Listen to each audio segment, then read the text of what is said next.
Welcome to Taste to Explore. My name is Darlene. Now on this episode I have something that is completely my favorite. We are making meatballs, my style. Okay, so I'm going to walk you over to the ingredients to get started. I have 2 pounds of ground beef. Then over here we have, I just post this in the food processor. This is a hero bread, so it's really soft and fluffy, and this is about a teaspoon of parsley, dry parsley. Then I have 1 teaspoon of grated garlic. Then I have a half a teaspoon as well of Italian seasoning. Then here is a packet, 1 packet of sazon, salt and pepper to taste, and 2/3 cup of whole milk, and about 2 teaspoons of in right here. I'm going to pour in my milk. Now the milk is necessary in here, just like the bread is. This is what keeps the meat nice and soft, tender, juicy. It's not hard, and it's just amazing. Now the reason why I'm going to deal with the bread first and not the meat is because I don't want to over mix my ground meats there. When you over mix meat, it tends to get tough and hard. Now let's put in everything else. So we got, in no particular order, we got garlic, this Italian seasoning. I'm going to put some pepper. This goes according to your taste. Some salt, not too much because this cheese is pretty salty. So I'm going to go easy on the salt and the parsley. Oh, let's not forget, I need to put some of this.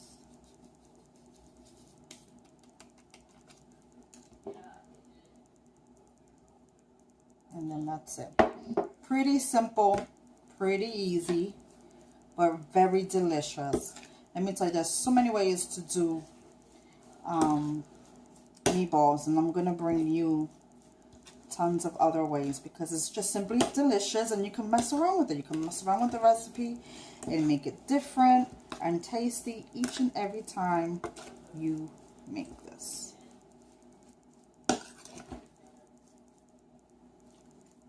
One egg. I'm going to crack it in here. This is just going to bind everything all together. Do a little shaky shake. Nothing fancy. And pour it right in. Delicious, delicious. Just mix it in well, because when we're going to put it in the meat, it's going to be mixed real quick. Then we're going to formulate our balls. Okay, and here we go. Looks good already. You see all the spices? It smells good. Such an easy way. Easy, but yet so flavorful way to do meatballs. Now you give it a good mix. We had mixed everything beforehand, so as I'm doing this, it's really quite simple to just mix in all the way through without over mixing my meatballs. And now I'm just gonna make little meatballs right there, like that. You can make them smaller, you can make them bigger. It's totally up to you. So I'm gonna continue making all these, and I'll be right back. Well, I'm finished making my meatballs, and now I'm going to start frying them. We're going to start frying them, but we're not going to cook them entirely through. We just want them to get golden brown on both sides, And then I have a bowl ready just to put them in. Even if they're a little bit pink in the middle, that's okay, because it's going to cook again now with the sauce. But right now, I just want to give them a little fry, you know, let them get nice and flavorful. You know, it's going to have a nice little amber color to it, and it's going to flavor the oil. So I'm going to show you how that looks. Okay, so now we're going to put in our meatballs. I'm going to put them all around the pot. It's going to give a nice little color to it. Really easy weekend, weekday supper.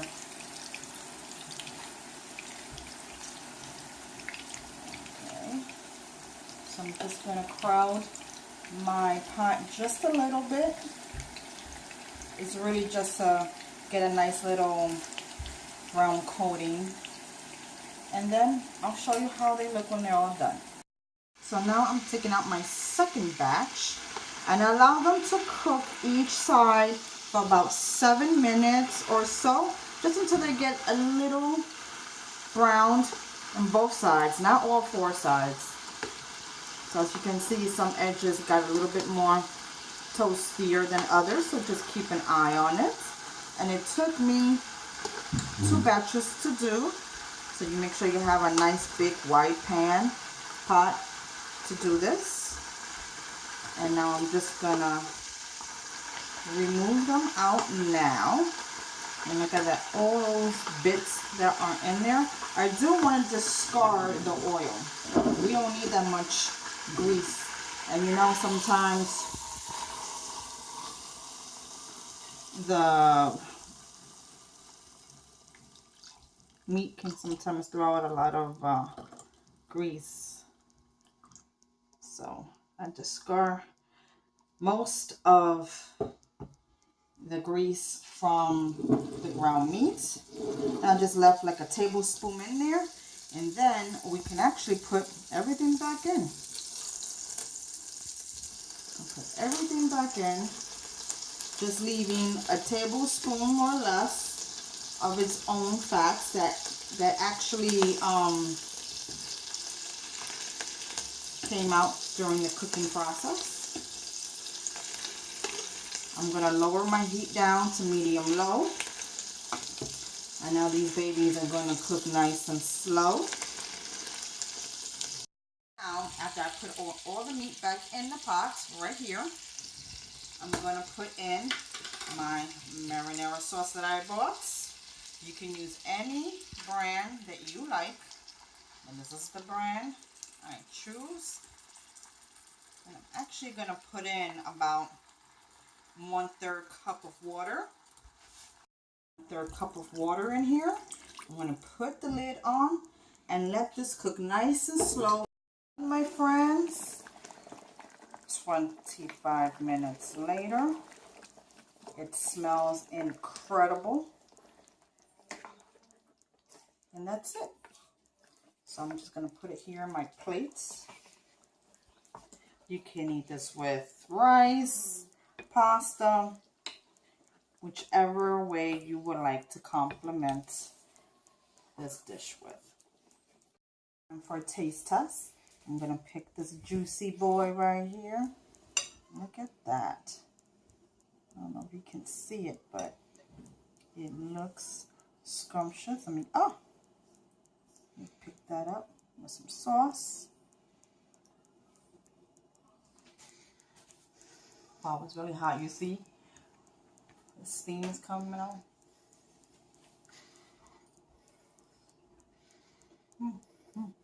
Hot. Delish. The seasoning is perfect. It's soft. It's incredible. So thank you so much for joining me today in my kitchen. I hope you give this a try. Don't forget to give me a thumbs up and subscribe. So until next time, my friends, I'll see you again. Bye-bye.